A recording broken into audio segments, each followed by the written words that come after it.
La traversée. Journal de bord. Jour 1, 2 décembre, 0 000 derrière, 2088 000 devant. Notre tour arrive. Nous partons aux aurores pour éviter que les marineros ne voient que nous sommes restés une journée de plus.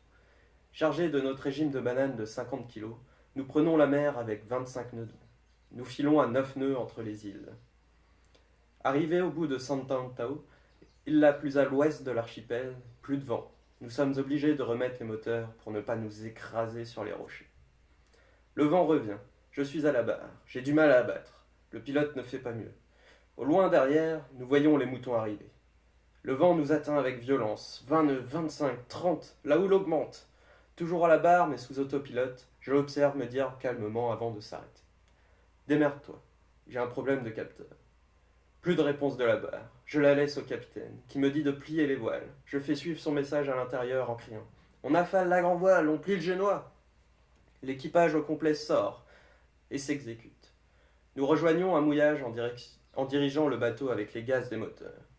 Le mouillage est magnifique, en face d'un petit village verdoyant et coloré, au milieu des falaises abruptes. Pendant que le capitaine met la main à la pâte, l'équipage, lui, en profite pour prendre un bain. Le problème est vite résolu.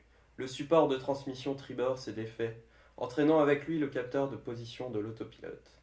Une fois cela réparé, nous regagnons la mer. Un rappel pour calmer nos ardeurs. Les gars, c'est bien beau, mais vous partez pas en croisière, là? Soudain, le moulinet de l'une des cannes défile. Jackie, le premier sur place, remonte la bête. Je me place sur la jupe pour filmer l'arrivée du poisson. Il arrive à mon niveau et se décroche de l'hameçon. Sans réfléchir, je plonge ma main et arrive à lui attraper la tête in extremis. Je le lance dans le cockpit, une belle dorade coryphène d'un peu plus de 60 centimètres. Je lève les filets pour le repas du soir. Au coucher du soleil, les dauphins font leur apparition, avec leurs balais et leurs seaux à parfois plus de 2 mètres de haut. Jour 2, 3 décembre, 75 000 derrière, 2013 000 devant. Journée calme avec un vent de 20 nœuds, 3 quarts arrière qui nous permet d'avancer à 7-8 nœuds. Nous nous autorisons des estimations de durée de trajet optimistes, bien plus que celles imaginées à Mindelo. Le pari consistait à donner le nombre de jours de trajet et le gain serait une bouteille de rhum payée par les perdants aux vainqueurs en Martinique. Les estimations avant le départ vont comme suit. Jackie, 14 jours, Robin, 15 jours, Corentin, 16 jours, Pierre-Henri, 17 jours, Loïc, 18 jours, Frédéric, 20 jours et Joël, 21 jours. Jour 3, 4 décembre, 200 000 derrière, 1888 000 devant. Ça y est, les bananes sont enfin comestibles et succulentes de surcroît. On fait ça par une bonne douche sur le trampoline, nu devant l'océan. Sensation nouvelle et grisante. Mer toujours calme et soleil au rendez-vous, nous avançons à 6 nœuds sans problème. Enfin presque. J'avais remarqué pendant le trajet Canaries-Cap-Vert que le toit du cockpit commençait à se décoller. Après quelques recherches avec Jackie, on suppose que ce n'est pas un problème structurel, mais que le cockpit est prévu pour se déformer avec les mouvements du bateau, ce qui contraint les aménagements intérieurs. Pas de souci à se faire de ce côté-là, mais à surveiller quand même. Au pire, on finira en décapotable. Nous perdrons notre dernier appala sur une grosse touche. On se console par la préparation d'un gâteau au manioc en entamant nos 10 kilos de réserve. Jour 4, 5 décembre, 352 000 derrière, 1736 000 devant. Temps très clair aujourd'hui pour la majeure partie de la journée, ce qui balance avec la nuit éprouvante que je viens de passer. Les Anglais envahissaient la Bretagne. On se met à la confection de rapalas artisanaux. Si on veut pêcher, pas le choix. On a lu dans nos bouquins de voile que ça se faisait, mais on n'a aucune photo ni aucun tutoriel. Ce sera de l'impro. Joël et Robin entament la démarche en sortant un peu tout ce qui leur passe sous les yeux. Bouteilles, papier de bonbons, alu, plastique.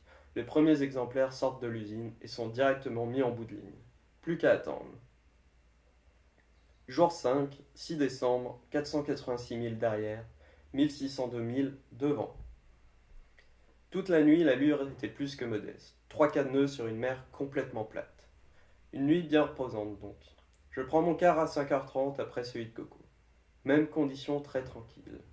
Je suis allongé dans le cockpit et je lis à la lueur de ma frontale. Je reçois une goutte, puis deux. Le vent se met à souffler à 25 nœuds. La vitesse du bateau augmente à plus de 6 nœuds, puis plus rien. Et rebelote 15 minutes plus tard. On enchaîne les grains. On reprend du génois et on prend un riz. Et je vais me coucher, en laissant le bordel au suivant.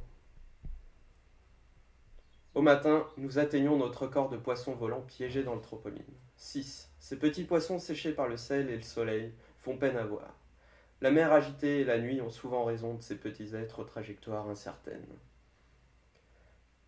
Certains parcourent plus de 100 mètres par vol. Certains font un atterrissage gracieux. D'autres s'écrasent littéralement dans des gerbes d'eau. L'atterrissage le plus raté revient au poisson qui, au milieu de sa course aérienne, se prend une vague dans la queue, ce qui a eu pour effet de lui faire des tonneaux avant de retomber dans l'eau. Il m'aura donné un beau fou rire. Pendant la journée, Jonathan est secoué. La mer n'est pas forte, mais chaotique. Les vagues arrivent de partout. On est content d'être sur un kata de 7 mètres de large et pas sur un monocoque de 10 mètres de long. On se relaie tous à la barre, 1 heure chacun, et on recommence. Je prends la place de Coco vers 14 heures, et quelques minutes après, j'aperçois un tas d'algues brunes au loin. Il devient blanc.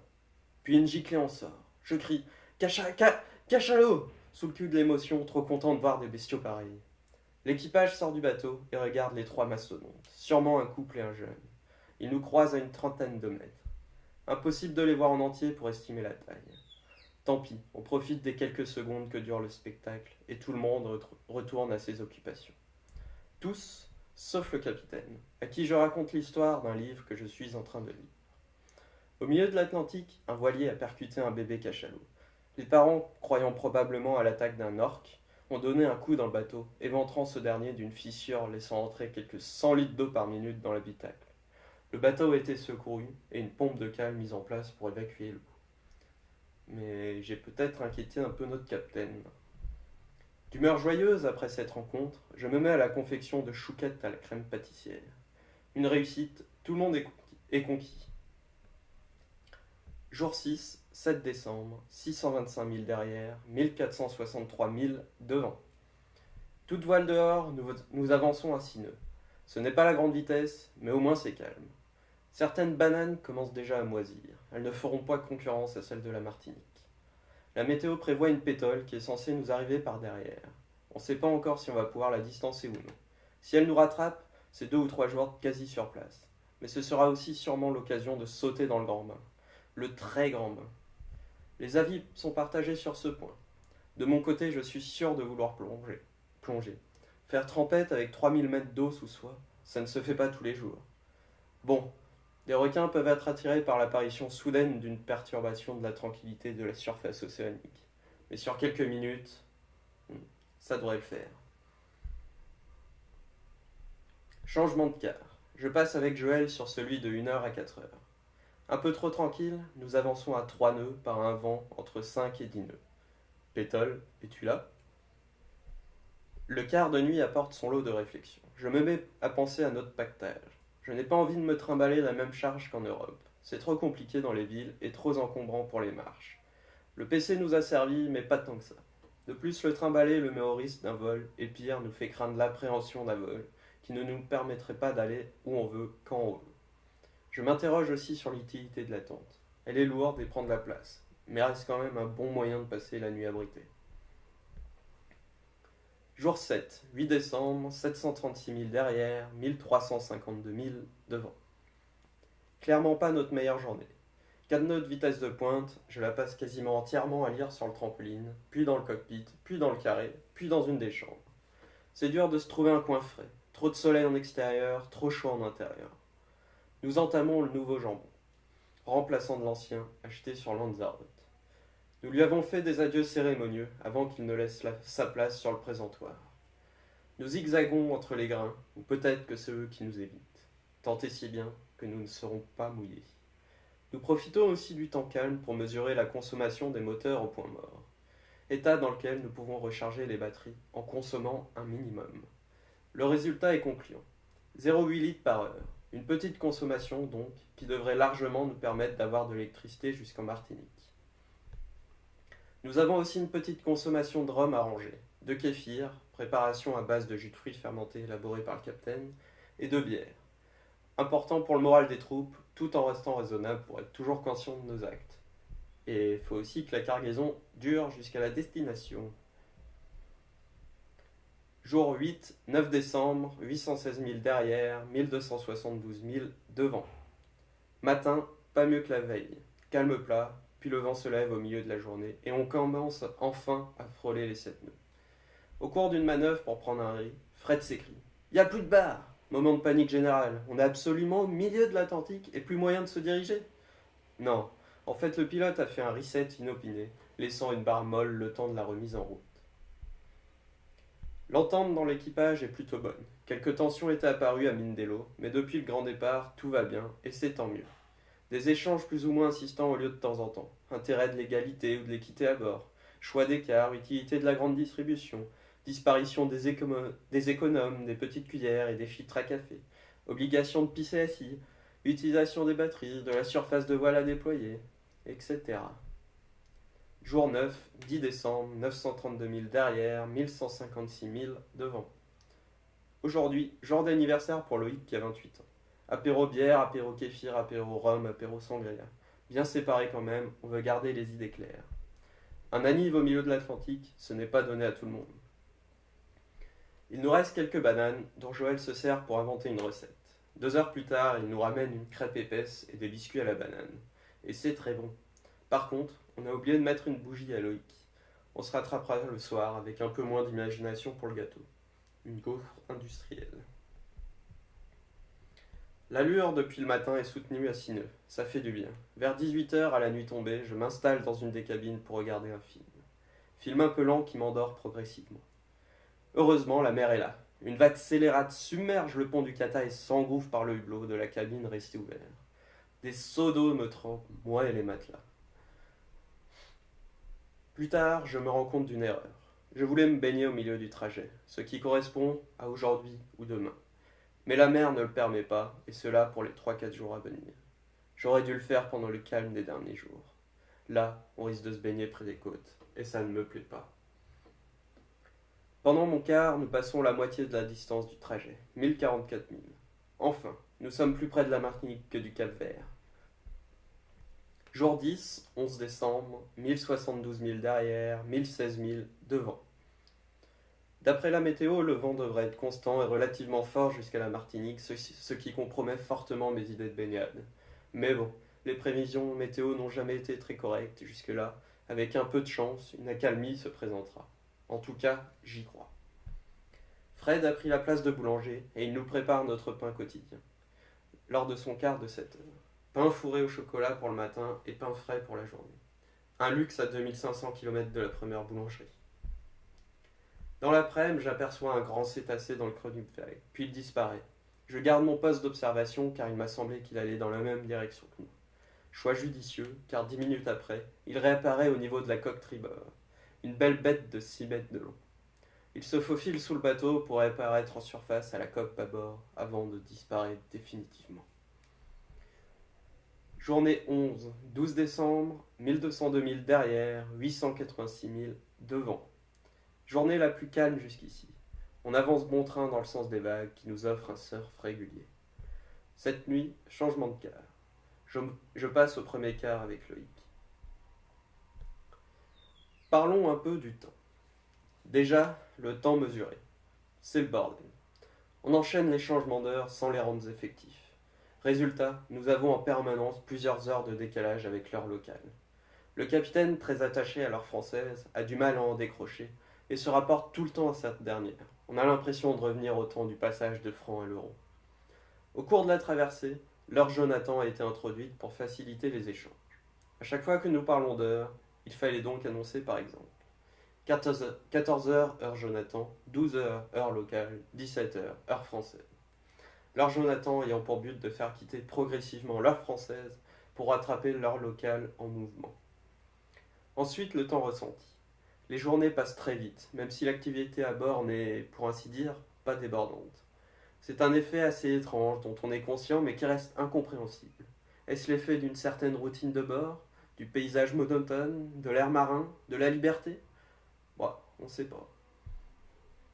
Jour 12, 13 décembre, 1324 000 derrière, 764 000 devant. On a le vent dans le cul et c'est pas bon. On est obligé de tirer des bords, ce qui augmente considérablement la distance à parcourir. mais le franchissement des 2 tiers du trajet effectué nous fait du bien. On voit progressivement les réserves de nourriture diminuer. Plus de bananes, rationnement sur les œufs et le beurre. On se dit qu'on aurait pu prendre plus de telle ou telle chose, qu'on aurait pu s'arrêter dans le supermarché d'à côté en faisant un petit détour de quelques milliers de kilomètres. Car oui, la grande distribution n'a pas encore coulé du béton au milieu des océans pour étaler ses rayons trop achalandés. Alors on se repose sur notre cargaison de riz, pâtes, légumineuses, jambon et conserves pour concocter des plats plus que corrects. Le niveau de cuisine augmente avec l'imagination nécessaire pour la préparation des plats. Jour 13, 14 décembre, 1436 milles derrière, 652 milles devant. Que le temps est long. Les journées passent paradoxalement très vite, mais la traversée est longue. J'ai envie d'arriver, poser le pied à terre, peut-être avoir le mal de terre quelques heures, puis profiter de la végétation luxuriante, des mangroves, des plages, des romeries qu'offre la Martinique. Mais la mer n'est pas de cet avis. Elle ne nous présente qu'un vent faiblard toujours à l'arrière. Les milles ne défilent pas comme nous l'espérions. Nous subissons totalement les caprices de l'océan. Petit plaisir tout de même en cette journée. Un grand dauphin nous accompagnera pendant 1 heure, ce qui nous laissera le temps de nous équiper pour essayer de capturer une image de l'animal farouche. Clic. Pendant le quart, un bon guérin s'abattra sur nous. Je monte sur le cockpit pour affaisser la grand voile, puis nous déroulons le génois. Quelques minutes plus tard, le vent faiblira, et nous irons nous coucher en laissant place à Coco et Robin. Les caprices de la mer ne seront plus notre problème pour quelques heures. Jour 14, 15 décembre, 1562 milles derrière, 526 milles devant. Au lever, le génois est toujours la seule voile en place, ce qui me donne des idées. Un moment d'accalmie permettrait d'enrouler le génois, de sauter à l'eau, de remonter sur le bateau et de reprendre notre route en moins de 30 minutes. J'en parle au capitaine avec un peu d'insistance. Hors de question de finir la traversée sans me baigner. C'est finalement après manger que Jackie me lance un « Tu veux y aller ?» Quand ? Maintenant. Carrément. On replie le génois. Le bateau se met face au vent pour avancer à moins d'1 nœud. Les nuages commencent à s'estomper. J'attrape mes pales, mon masque et enfile rapidement mon maillot. J'ai le cœur qui bat. Comment ça va être ?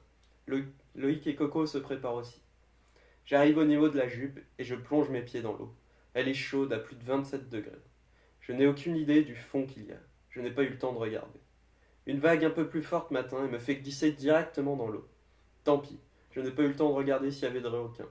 Je me retrouve corps et tête submergés, suspendu un instant dans l'immensité bleutée. C'est magnifique. L'eau est incroyablement claire. On doit facilement voir à 50 mètres.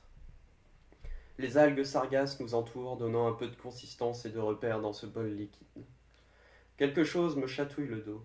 Une rémora s'est prise d'affection et s'est collée à moi. L'image de cet animal attaché au requin blanc me vient en tête. Je regarde autour. Rien. Je continue dans la concrétisation d'un rêve avec un nouveau compagnon. Il ne me reste qu'une chose à faire, plonger, essayer d'aller le plus profond possible. La prise de respiration est difficile avec la houle, le vent et l'absence de tuba. L'excitation me donne aussi un souffle court. Allez, tant pis, j'y vais. Descente à la verticale, je regarde vers le bas. Impossible de savoir à quelle profondeur je suis, sans repères sur lesquels me focaliser. Je lève la tête. Le bateau est au-dessus de moi.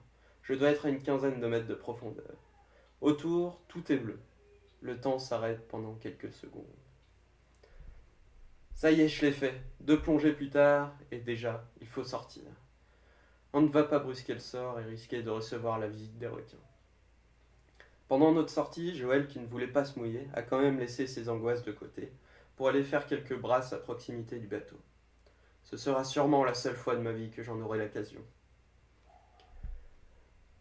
Le bateau se remet en route après cet intermède bienvenu. La route continue. À notre heure pêcheuse, vers 17h, le frein d'une canne se fait entendre. Nous sommes en plein tournage de la vidéo que vous avez pu voir plus haut. Depuis hier, la canne nous fait souvent le coup à cause des sargasses qui s'accumulent sur l'hameçon. D'où notre réaction appelante sur ce coup-là. Fred y va quand même. Y a un truc, c'est gros! À 60 mètres du bateau, je vois une coryphène d'1,50 m sauter à 2 mètres d'eau. Ouh! Vas-y Fred! Il gère, il fatigue l'animal, mais au bout de quelques minutes de combat intense, elle se libère dans un saut majestueux. Sacrée journée. Jour 15, 16 décembre, 1663 milles derrière, 425 milles devant. Réveil difficile à 7 heures du mat. Joël et Fred nous passent le relais du quart. Nous prenons place avec Loïc. Petit-déj avec foufounette à la confiture de myrtille préparée par Robin, et c'est parti. Je prends la barre juste avant le lever du soleil. Il se pointe 15 minutes après dans un majestueux halo brumeux, avant de laisser place à une légère couverture nuageuse accompagnée d'une légère pluie rafraîchissante. Parce que oui, nous avons chaud sur le bateau. Pendant que la France subit une chute de température, enfin je crois, nous avons le phénomène inverse. Plus on se rapproche des Antilles, plus la température monte. Pendant la journée, nous atteignons facilement les 30 degrés avec un grand soleil. On vit la plupart du temps torse nu. 2 t-shirts en 2 semaines et 0 paire de chaussettes utilisées, pas mal. En mettant quand même un petit pull pour les quarts de nuit. Pour l'instant, notre tour du monde se passe donc au chaud. Jour 16, 17 décembre, 1767 milles derrière, 321 milles devant. Les sargasses continuent de défiler autour de nous avec des plaques de plus en plus grandes. Les lignes de pêche sont à l'eau et l'on remonte régulièrement malgré nos lignes plombées. La journée est chaude, l'air à l'intérieur du bateau étouffant. Je prends place dans une cabine et entame ma sieste matinale. Je suis réveillé par le bruit des cliquets des moulinets qui défilent. Sûrement encore des algues, je ne m'en préoccupe pas. Une voix non identifiée s'écrie « Poisson, poisson !» Ni une ni deux. Je sors de la cabine par le hublot de secours. Les cannes sont déjà en bon soin de nos 2 hommes mûrs, mais personne dans les jupes pour attraper les poissons. Je fonce. Les 2 cannes sont soumises à l'adversité des 2 poissons. Les lignes s'en mêlent puis se démêlent miraculeusement. On aperçoit une première dorade qui doit faire dans les 70 cm. Le capitaine essaie de la ramener, mais sans succès. Le fil casse. Joël bataille toujours avec la sienne. Je cours sur la jupe de son côté pour l'assister en agrippant l'épuisette. Il la fatigue, prend son mal en patience, la ramène centimètre par centimètre. Ça y est, on la voit à une dizaine de mètres du bateau. Merde, j'ai tout d'un coup l'impression que l'épuisette ne suffira pas. Elle fait bien 1 mètre, la bestiole. Je demande de l'aide. Robin arrive, je lui tends l'épuisette, on va la voir à 2. Elle arrive à notre niveau. Joël est tendu comme un string. Robin arrive à enfiler la dorade dans le filet pendant que je la grippe à 2 mains. L'épuisette casse, on resserre les taux. Joël prend le relais, attrape le tout et le balance dans le cockpit d'une virilité à toute épreuve. C'est bon, on l'a. Elle est magnifique avec ses couleurs changeantes. Séance photo avec le pêcheur, puis je me mets à la découpe des filets. Après tous ces échecs, on va enfin pouvoir avoir du poisson frais dans nos assiettes. Jour 17, 18 décembre, 1867 milles derrière, 221 milles devant. 3 jours qu'il nous reste 3 jours. C'est long. Le vent ne souffle que de l'arrière à faible vitesse depuis quelques jours. On n'avance qu'avec le génois, qui ne suffit pas à nous porter à une vitesse satisfaisante. On en a eu des débats pour savoir quelle voile mettre, à quel pourcentage. Mais là, on ne se bat plus, on accepte notre sort. Jour 18, 19 décembre, 1963 milles derrière, 125 milles devant. L'attente des contours de la côte martiniquaise est longue. Ce ne sera pas pour aujourd'hui, mais sûrement pour la nuit. Pas plus d'inspiration pour aujourd'hui. Jour 19, 20 décembre, 2088 milles derrière, 0 milles devant. Réveil tardif pour moi. Les autres sont déjà sur leur smartphone et je les rejoindrai rapidement. Le réseau, Internet, la civilisation, les informations, les gilets jaunes, les SMS, les réseaux sociaux, les nouvelles des proches, les pubs qu'on ne remarque plus, les mails, la batterie qui manque, tout nous tombe dessus. 18 jours d'abstinence, il y a du rattrapage. Pourtant, nous n'avions pas un sentiment de manque. Au contraire, être inaccessible et sans accès donne le temps à autre chose. Arrivés sur le pont, les côtes verdoyantes se montrent. Les reliefs imposants se dessinent et les embarcations font leur apparition. Nous enchaînons toujours les tours à la barre. Quand mon tour vient, nous arrivons à la pointe sud de l'île. Les casiers et filets m'obligent, contre ma volonté, car cela rallonge d'autant plus la route, à serpenter. Nous nous engageons dans la baie du Marin.